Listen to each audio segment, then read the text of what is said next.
and really thrilled to be kicking off this afternoon's sessions. We've got so many great sessions coming up. We're going to be talking about the future of aviation and how hard tech and high tech can come together with the CTO of Rolls-Royce. We're going to be talking about quantum. We're going to be talking about blockchain.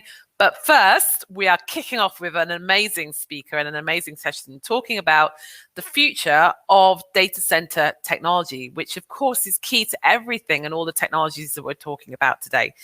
Data center technology in this industry and energy consumption is really what we're going to be talking about today, and look at how the sector can become an active participant in looking at how we get a distributed, flexible grid energy consumption with the help of AI.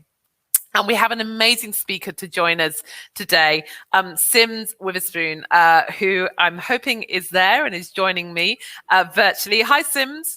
Hi, Sue. How's it going? Thank you so much for having me. Really brilliant to have you all the way from DeepMind, but perhaps Sims, to kick us off, tell everybody about your role, who you are, and a little bit more about yourself. Sure. Hi, everyone. My name is Sims Witherspoon. I am a program manager at DeepMind, where I look after our climate and sustainability portfolio of research and products that help contribute to climate change mitigation. I have worked in the socially beneficial applications of technology for over 10 years now, which sounds like a long time to me. And in my personal time, I also work with the Center for AI and Climate, which is based here in London. And before my role in DeepMind, I was a founding member of the Google Crisis Response Team, which delivers timely, relevant information to people when they are experiencing or in the middle of natural or human-made crisis. So I really love socially impactful applications of technology, and that's what we're here to discuss today, which I'm so excited about.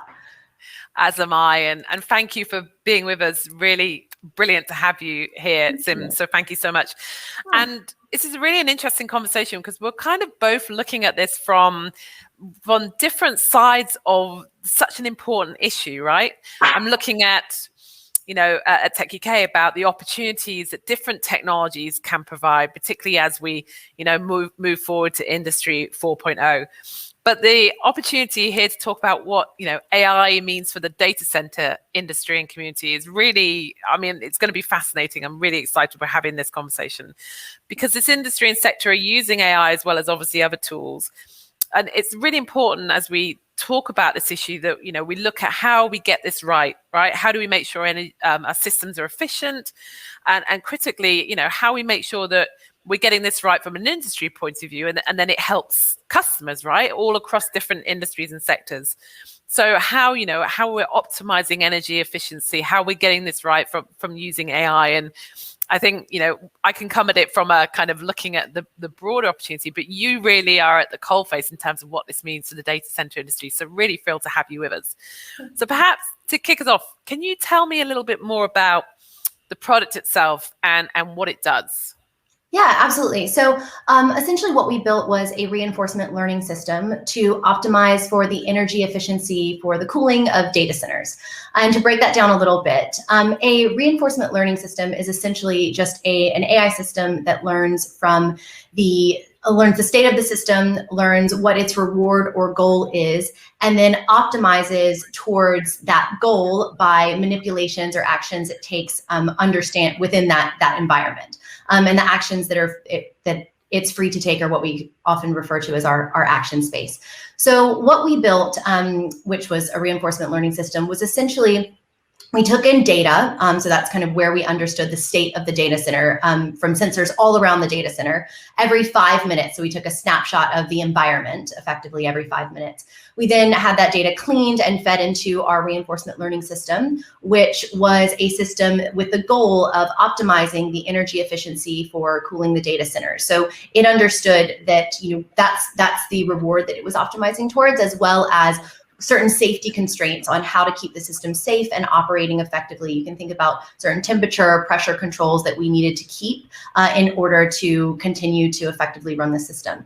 It then generated a set of recommendations hourly that told us what actions we needed to take, basically what levers we could pull within the data center to optimize for the energy efficiency on that hour kind of time forecast. And the first iteration of the system that we built delivered those recommendations hourly to a facility manager who then implemented them in the system. And then in the second iteration of the system, the facility managers actually asked us to kind of build an autonomous system. So they said, we actually have really big jobs. We can't just sit and change knobs and levers and change things every hour on the hour. Can you build something autonomous that directly implements the recommendations in the system? And so that's what we built the second time around. And our facility managers were much happier because they had time to do their jobs while still getting the savings that our system was able to deliver. Yeah, it's amazing that it sounds like it's the product itself has already kind of evolved and developed. But looking at it from the beginning, how did you know how to build an AI system for the data center? How did you start? That's a really good question. The shortest answer to that is definitely collaboration. Our team is, and this is one of the reasons why I love cross-sector, cross-functional conversations like this one, because it reminds us that that's actually how we can move research and AI into the real world, by having specialists in those domains work with domain experts in the domains where we're trying to apply the technology. So collaboration is a short answer to that. Our team is a team of research engineers and research scientists and delivery specialists that focus in artificial intelligence and machine learning. In order to build a system for data centers, we had to work with the experts in those domains, the facility managers, the data center specialists, and really work together to say, okay, here's our expertise, here's yours, what can we teach each other, what can we share, to really collaboratively build the system, because we really couldn't have done it on our own. We really, really needed our domain experts. Yeah, so it sounds very much like what's made this a really powerful example of AI in action, I would say, but a really powerful solution is various experts coming together, and that was really, really important. As you said, you can provide this expertise, other people can provide other expertise. So is there anything, I mean, I'm sure people are watching kind of going, that's great, but what can we learn from that? Are there anything in particular that helped make that collaboration, particularly in this project, so successful? Is there anything you would kind of draw out, tease out in terms of lessons learned or advice to others that might be looking at doing a similar project? Yeah, I mean, absolutely. I think that the first, if we're thinking about it as kind of a step-by-step process, so to speak, a lot of the most important part of the collaboration happened in the problem definition and also in the data integrity piece. We sat down with our domain experts and we said, okay, what is it that we're actually trying to do? That's what we call quite often like defining our objective function. And we set this goal of increasing the energy efficiency of the system while still having it operate safely and effectively. And then we looked at what data we had available for that, which we'll probably come back to at the end. I know you're a specialist in this area, so I'm looking forward to diving into that part of this conversation soon. But so we said, okay, do we have all the data we actually need to solve that problem? And we looked at that with them and said, okay, yes, all these sensors around the data center have been tracking historical information of the data we need. We have the current state, we have everything set up to get that. So that was a bit of a tick box as well. And then we thought about the action space, defining the action space. And this is where collaboration was incredibly important, because we had to speak to them about, how does the system actually work?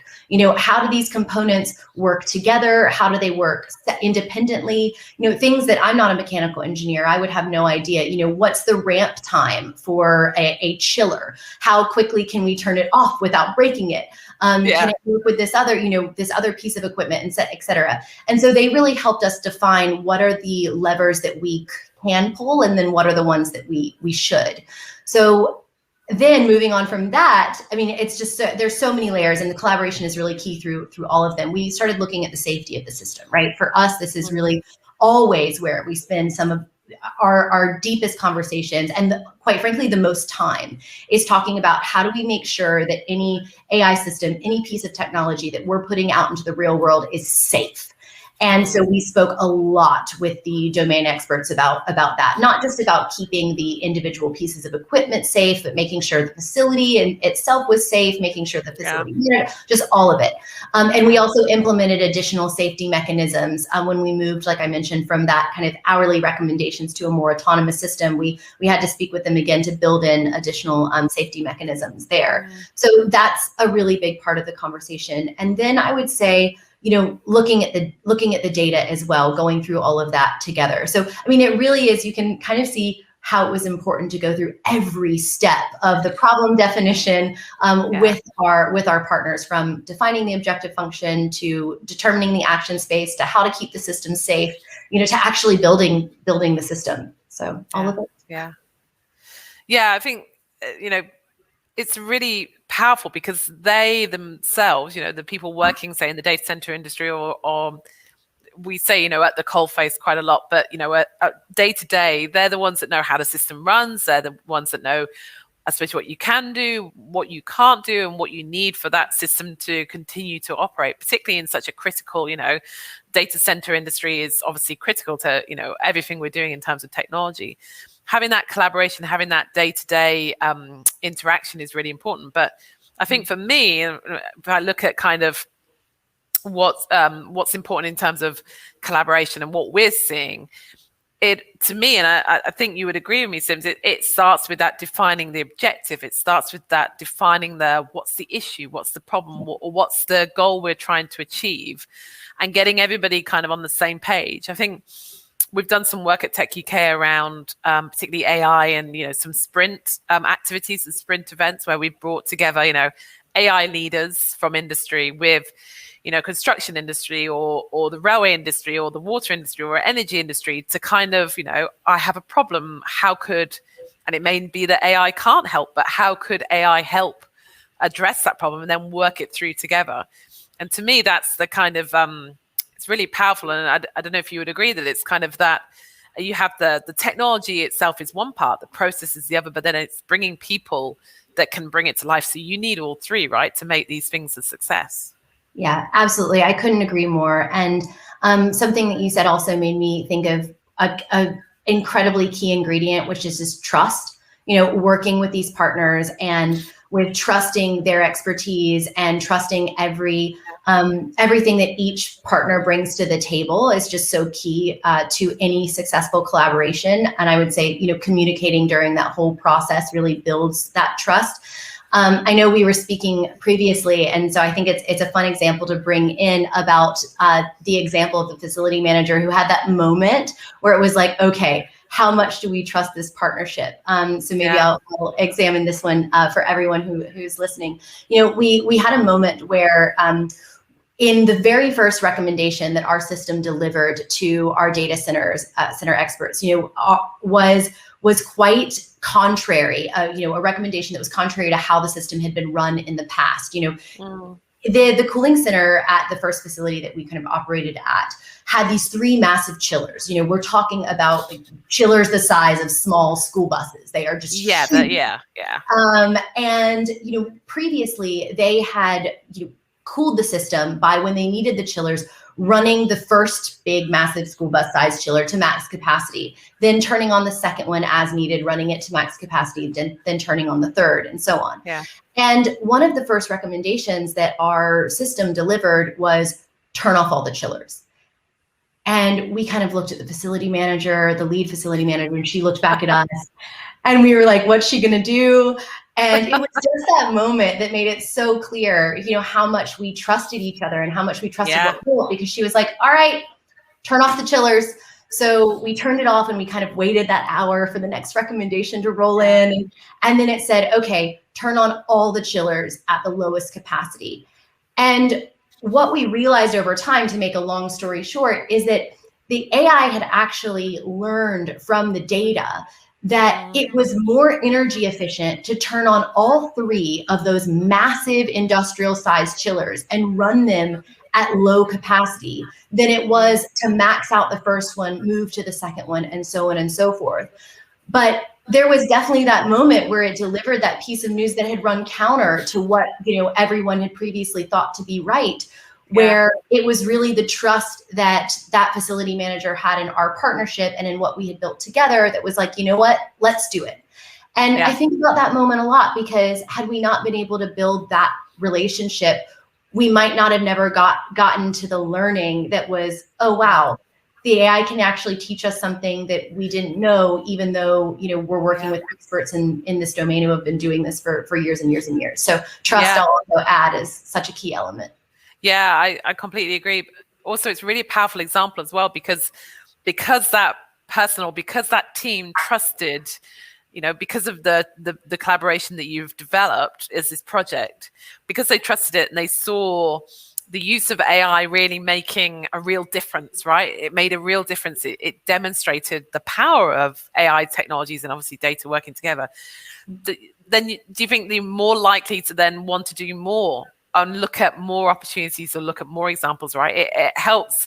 So I think there's a lot of conversation around how we make the UK AI ready and how we embrace the opportunities around AI. And of course, at techUK, we're talking about that as well. You know, we think it's a really hugely powerful tool from a business as well as a societal point of view. But how do we get people to trust it? How do we get people to adopt and use AI? It's also about showing real life examples, right, of AI in action and how it can make a big difference. Because that, I think, helps build confidence in terms of what AI could do for other businesses or other sectors or other industries. So it's part of the process, right? Yeah, absolutely. Absolutely. And I think too, you know, it's useful that to maybe mention too that, you know, DeepMind, even though we are building these reinforcement learning systems and we're contributing to AI research, and hopefully one day, you know, will help us reach AGI, you know, we actually don't believe that AI is the right tool to solve every problem. You know, I mean, human misuse of AI actually presents the greatest risk. When people ask me, you know, what is the, you know, do you think AI, you know, can be used to solve every problem? Our answer is, you know, absolutely not. You know, we're entering the zone here where AI is starting to be applied in ways by individuals and, you know, organizations that, you know, we would consider, you know, misuses. And this often comes from, you know, applying the technology to problems that just aren't suited, that it isn't suited for solving. You know, for example, cases that would require perfect codification of human behaviors. Like, technically, that's just not possible. It is technically impossible to do that. And therefore, you know, we would consider it irresponsible to apply AI to take on the kinds of decisions where, you know, experienced human judgment still is the best hope of making the right call.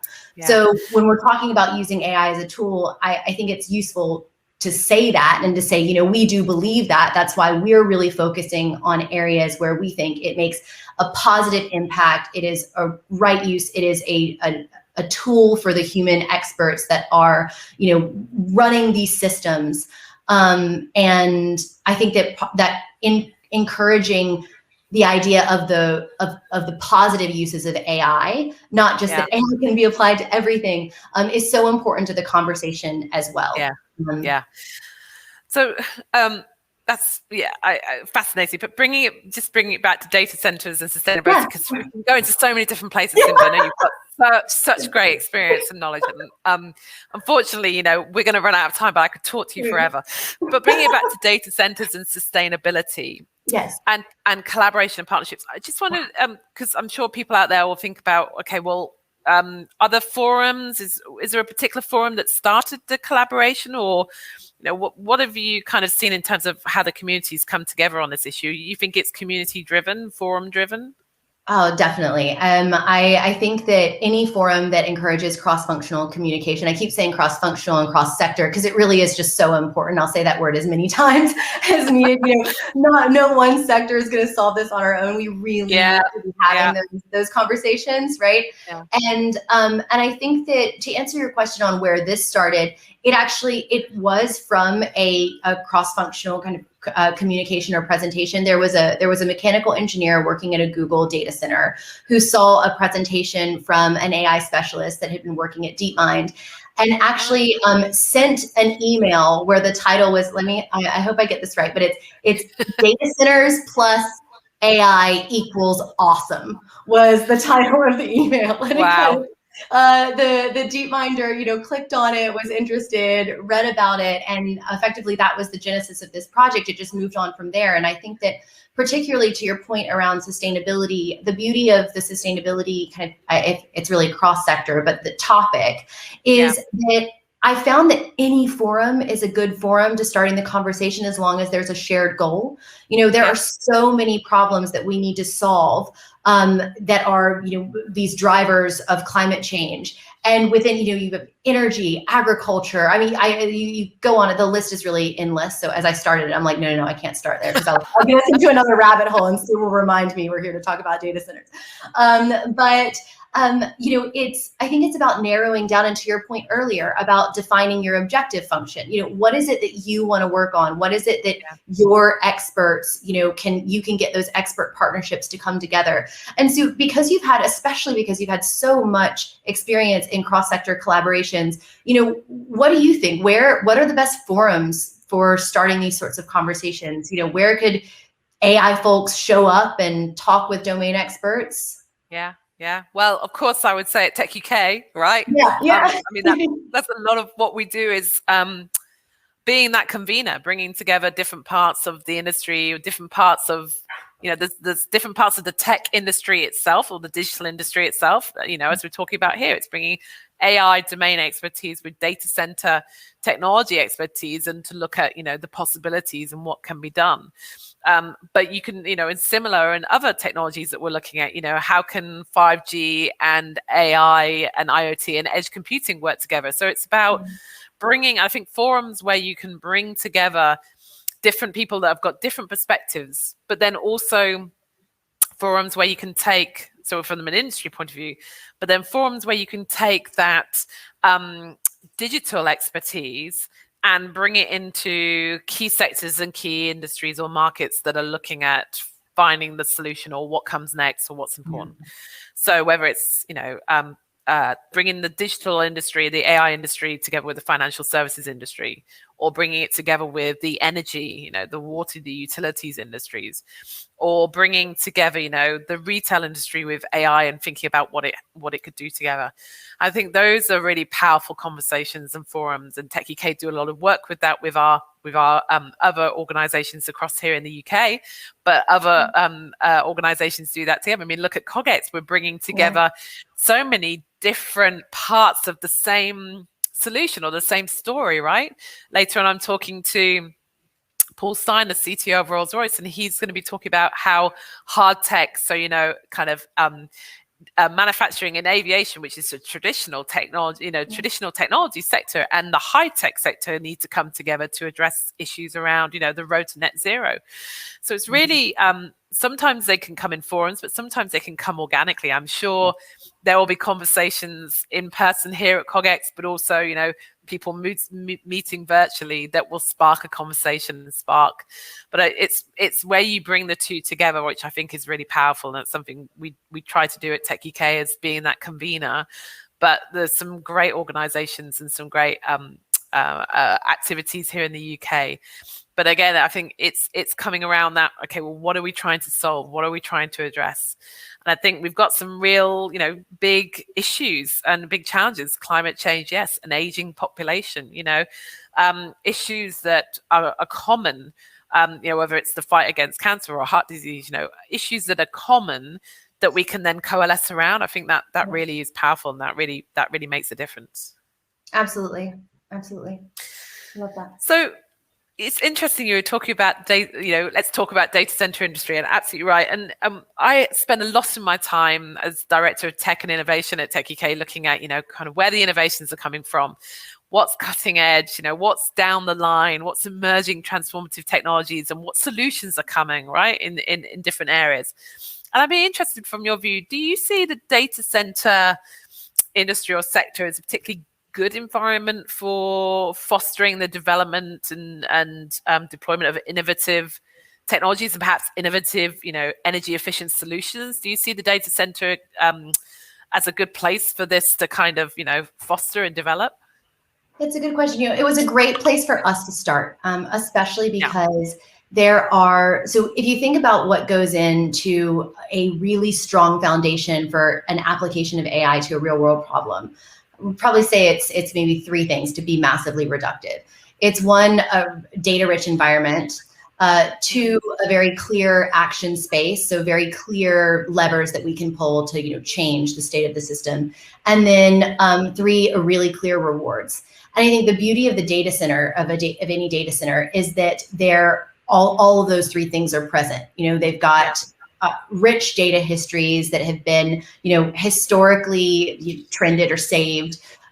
They have very clear levers to pull, the action, and also the action space is enormous. So actually, deep diving on the action space there, you look at data centers, and I love this example because it shows the sheer enormity of some of the challenges around optimizing them. You say even the most simple industrial facility would have 10 pieces of equipment. I mean, data centers have many, many more, but just for example's sake, 10 pieces of equipment. And let's just say on those 10 pieces of equipment, there are 10 set points each.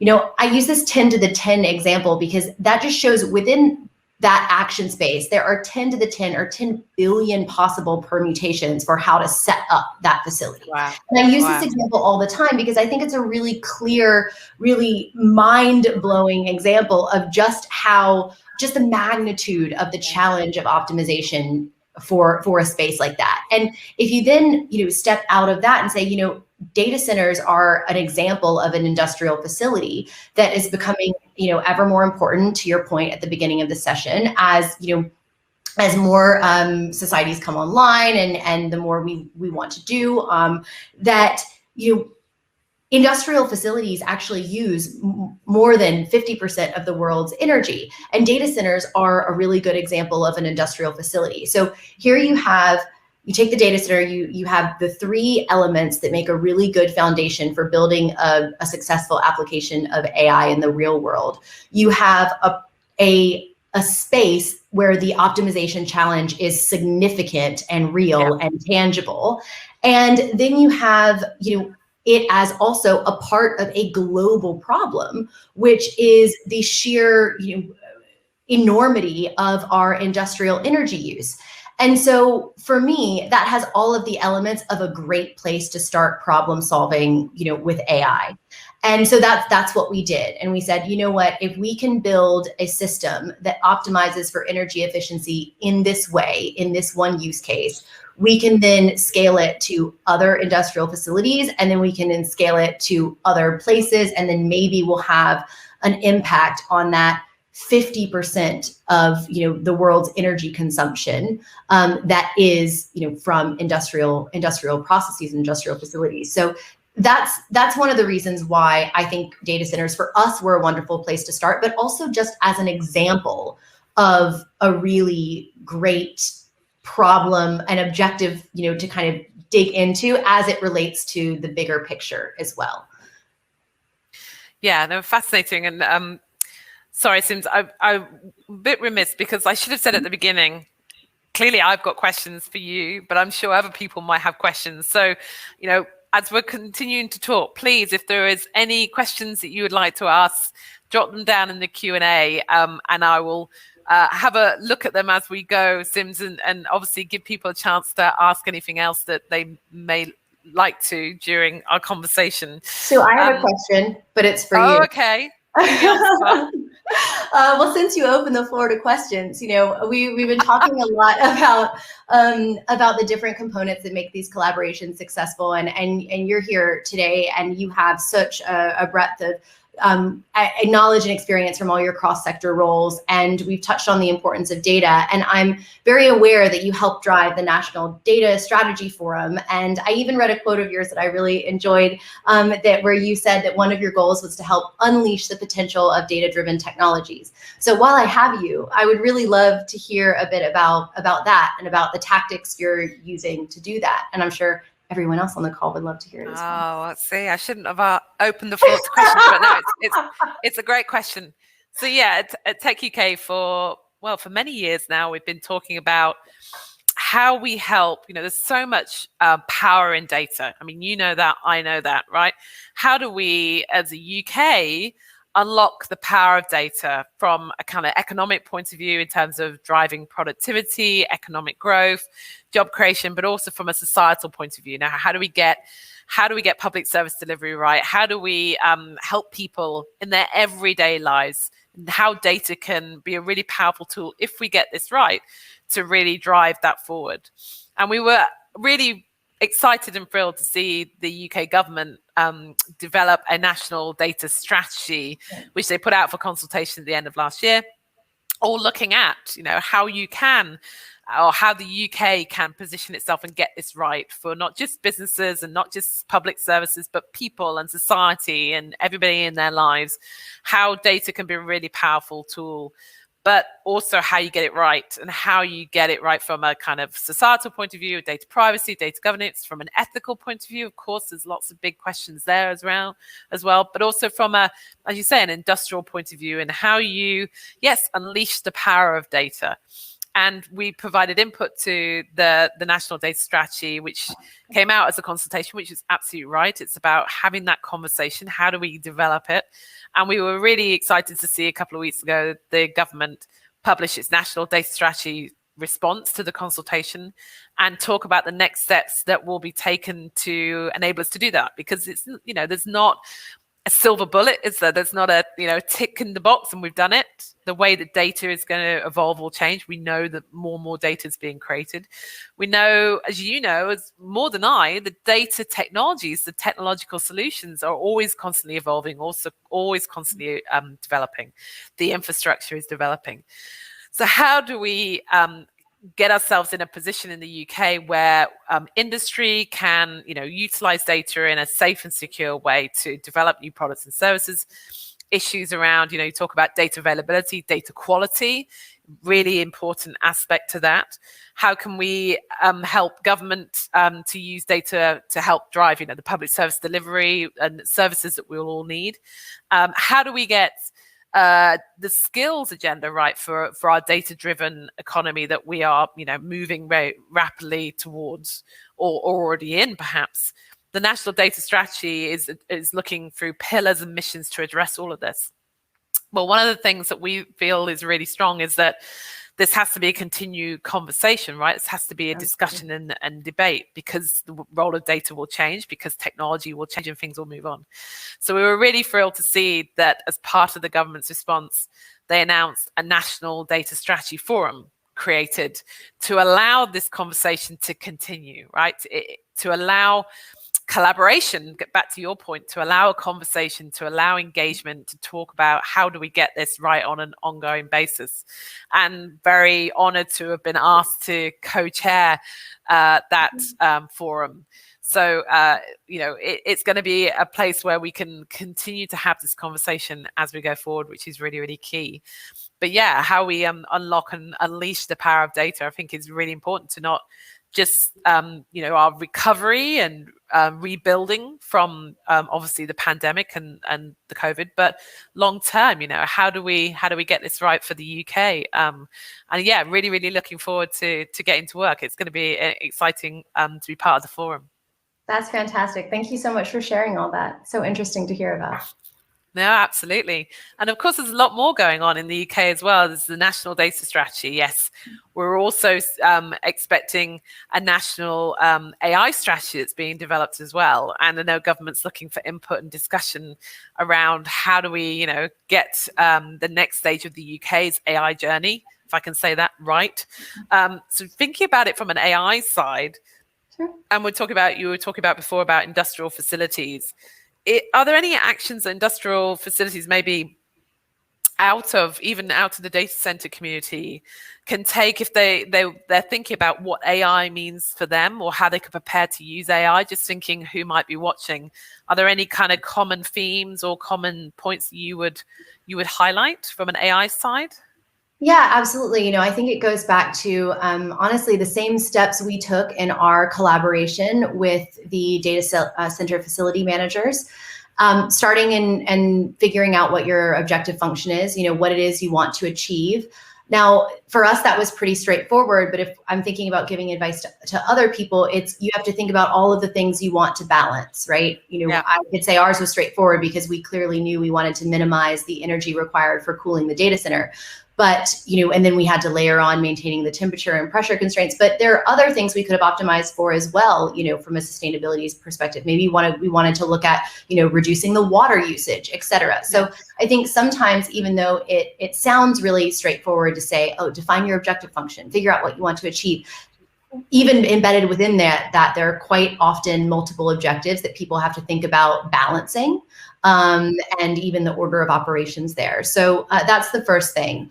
And then again, following our own process, I would say that then figuring out the action space, again, like everything that you want, that you can, and then the things that you should control. And this again is trickier than it sounds, because you really have to be working with experts who fully know every bit of the system that you want to work in, because in order to get it right, you really have to understand all of the different inputs. And again, for us, that was why it was so keen to be working alongside those facility managers. After the action space, again, thinking about how to keep the system safe and probably spending as much time as you absolutely can on this. I mentioned earlier, DeepMind and any of our applications, especially in the real world, we think about how to keep this in the system safe.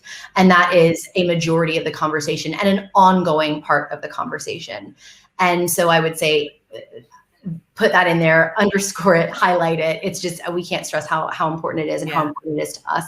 And then the last bit, just to echo everything you said, is after you figured out, your problem definition and what you're going to build and how you're going to keep the system safe, it's, looking at the data integrity. It is one of our key challenges. So, you have to ask yourself, do you have access to the data that are required to solve this problem? Is it clean?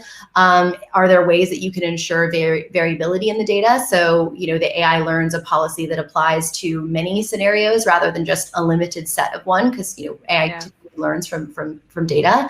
And then, also remembering that cleaning data isn't like a one and done thing. You have to constantly go back. It's ongoing maintenance.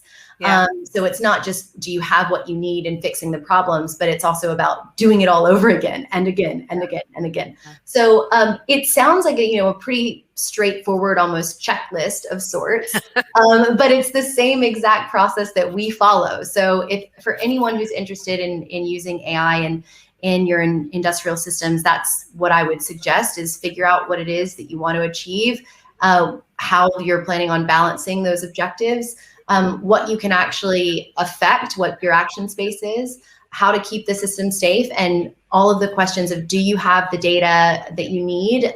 Is it ready to be used? If not, that can take a lot of time, so don't underestimate it. Start cleaning your data now, and just answering those questions as soon as you possibly can, because it's only once you have all of those answered that you can then start to build. Yeah, and if people are like, I'm really interested to hear more, is there more information? Where can they go find out more?